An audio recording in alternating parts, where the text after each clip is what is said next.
mwezi wa 12 mwaka 2024 nilifukuzwa hadharani kanisani. Tena kanisa lilikuwa limejaa mpaka juu. Nilifukuzwa kama mbwa. Na sababu ya kufukuzwa, nilioa mwanamke ambaye anathari Ruthelani, afu mimi nilikuwa mtag. Wakaniambia wanitenge, nikakataa. Wakanifukuza kama mbwa hadharani. Nataka nioe. Unamuoa nani kijana wangu? Mzee, namuoa Neema. Hivi hiyo binti unamjua vizuri? Umechunguza tabia zake vizuri kweli wewe? Sikiliza kijana wangu, hebu zunguka nyuma ya mlango. Unaenda pale unakuta kuna kidemu fulani kiko kinafagia. Umemwona vizuri huyo? Unamuonaje?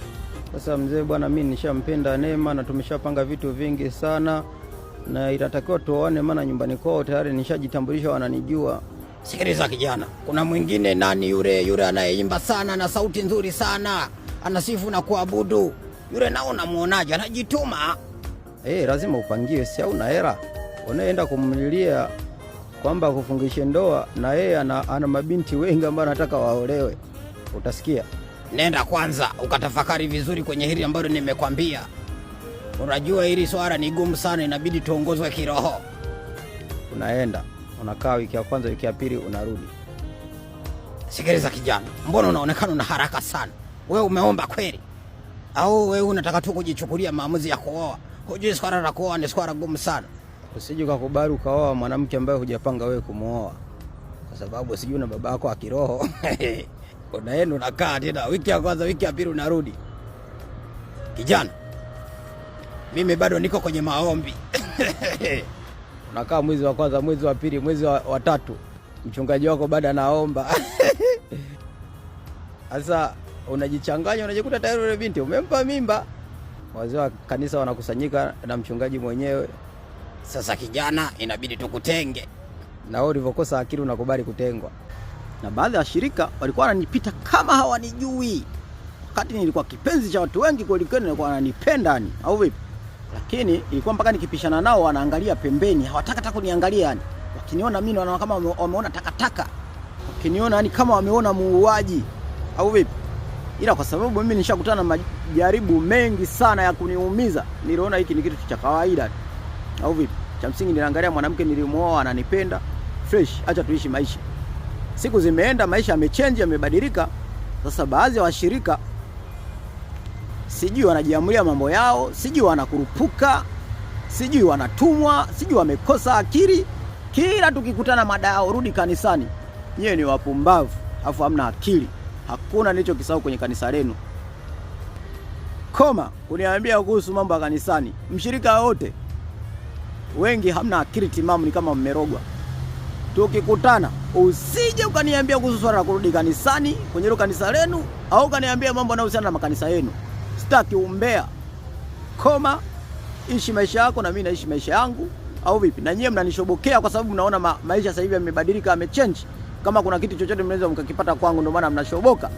Sawa? Kama mlivyokuwa mnanipita mwanzo, na sasa hivi nipiteni hivyo hivyo, washamba nyinyi. Naomba msamaha kwa watieji wenzangu wote niliokuwa nikisali nao, baadhi, lakini wengine sifuti kauli. Baadhi ya wateji hamna akili. Tena kwa mara ya pili narudia, sikukurupuka kwenda kuoa nje ya kanisa lingine. Na nimekuja kugundua baba yenu wa kiroho mwenyewe ndio halikuwa hataki nioe, kwa sababu nilimpelekea mabinti wawili wanaotokea kwenye hilo kanisa lenu hapo. Binti wa kwanza nilimpelekea, baada ya siku 2 uchumba ulivurugika na ukaharibika. Sawa? Ila nilikaa kimya, sikuendelea wala sikuongea chochote. Binti wa pili alikuwa ni mtoto wa mzee wa kanisa mmoja hapo kanisani. Sawa? Ila zilitokea vurugu mpaka yule binti alifukuzwa nyumbani kwao kwa sababu ya kwangu mimi. Maamuzi niliyochukua, nikaamua kutafuta kanisa lolote nioe mwanamke ninayemtaka mimi, kwa sababu umri uliokuwa umefikia niliona bila kuoa maisha yangu ni kama yani hayataenda vizuri, kwa sababu kwa kijana kuishi Dar es Salaam na anasa na vitu vilivyopo vya starehe vingi, kuishi bila mwanamke napo wakati uwezo wa kuishi na mwanamke unao ni kipengele. Maamuzi niliochukua, nikasema naoa.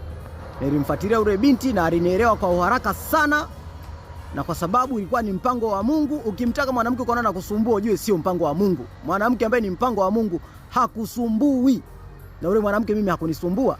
Baada ya kunikubalia, nilienda mpaka Moshi bila kumpa taarifa mtu yeyote, na aliyenisaidia ni Muislamu. ndo alibebana na mimi ambaye sio ndugu, Muislamu ambaye sio ndugu. Tena alikuwa na mguu mbovu. Alilibeba swala kama la kwake yeye. Tumeenda mpaka kwenye ile milima ya Moshi kama mnaijua. Uchagani, sijui sio Uchagani, Upareni, ile milima ya kupanda na kushuka. Huyo mzee wa Kiislamu alipanda kwenye hiyo milima. Na nilifika pale, walinipokea vizuri, na baada ya kusikia story yangu waliumia sana, na wao walijisikia sana vibaya. Wakwe, nililipa mahari yote, nilikabidhiwa yule binti mpaka nikarudi naye Dar es Salaam, na nikawa nasali kwenye hilo kanisa, na waliungana wazee wa kanisa ili wanitenge, wakashindwa. Baada ya kugundua kijana kalipa mahari yote na video waliziona, kwa hiyo akasema huyu ameshafungishwa ndoa tayari, kwa hiyo kumtenga huyu ni ngumu. Sasa baba yenu wa kiroho alichokifanya, akawa ananilazimisha nitoe baadhi ya michango ile kuwa na kwepa kutoa. Sasa akaamua kutumia hasira, akanifukuza hadharani bila kosa la aina yoyote, kwa sababu walishindwa kunitenga.